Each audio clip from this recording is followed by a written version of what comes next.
Hello, it's Dan here from The Plague again. I am back with another album review finally. It has been a while, and I apologize for that. Just been having a lot going on with the day job and whatnot. Anyways, the album I'm going to be talking about today is the latest album from Wraith, which is called Undo the Chains, and it is out on Redefining Darkness Records. This band is a four-piece from Indiana, apparently not too far from Chicago, and this is their third full-length album, and the band described their sound as no bullshit, speed, and thrash, which pretty well sums up their sound. They have a lot of really straightforward, kind of chugging riffs that remind me a lot of the late 80s bands like Hollow's Eve, Wargasm, Sodom in that period, Agent Orange. But they also incorporate a lot of like D-beat rhythms and pretty gruff, kind of blackened vocal style, so it makes for a really interesting combination overall. I would say they're in the same general realm as bands like Toxic Holocaust and Midnight and Hellripper, but you're certainly not going to get them confused with any of those bands. It's like saying Metallica is in the same genre as Anthrax and Creator. They definitely have their own distinct style. Getting into the album, it kicks off with a minute-long intro, but it's an actual song, like there's actual music going on. It's not just some kind of like sound effects or like slow build-up to the first real song, so I thought that was kind of a nice change of pace.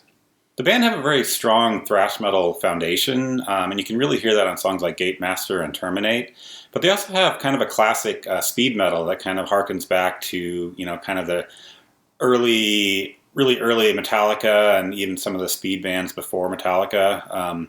And that really shows through on songs like Dominator and Victims of the Sword. There's definitely a punk influence that shines through on songs like Disgusting and Mistress of the Void, although it's very much a metalized version of punk, much like Motorhead or Warfare, that kind of thing. One of the most interesting songs to me was the song Born to Die, which has a very classic mid to late 70s Judas Priest sort of riff is kind of the main focus of it. I thought that was kind of a cool change of pace too. The vocals are kind of gruff and hoarse in a black metal sort of way, but they're still fairly intelligible and are pretty good overall.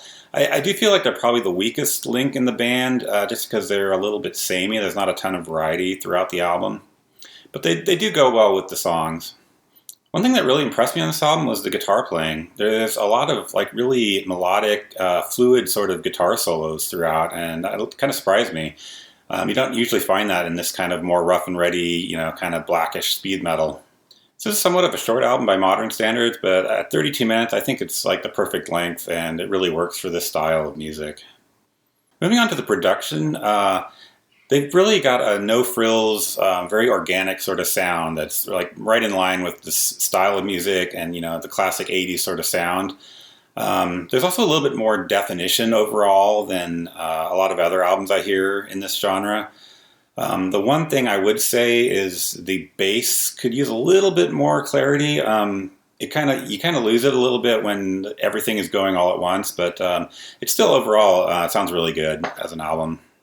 That's about all I have. Fairly short and to the point review, much like this album. I think it's a genre that is really coming into its own now, and this is one of the bands I've heard lately that really has their own unique stamp on it. So I highly recommend checking this band out, and I'm looking forward to see what they do next, and hopefully get to see them live.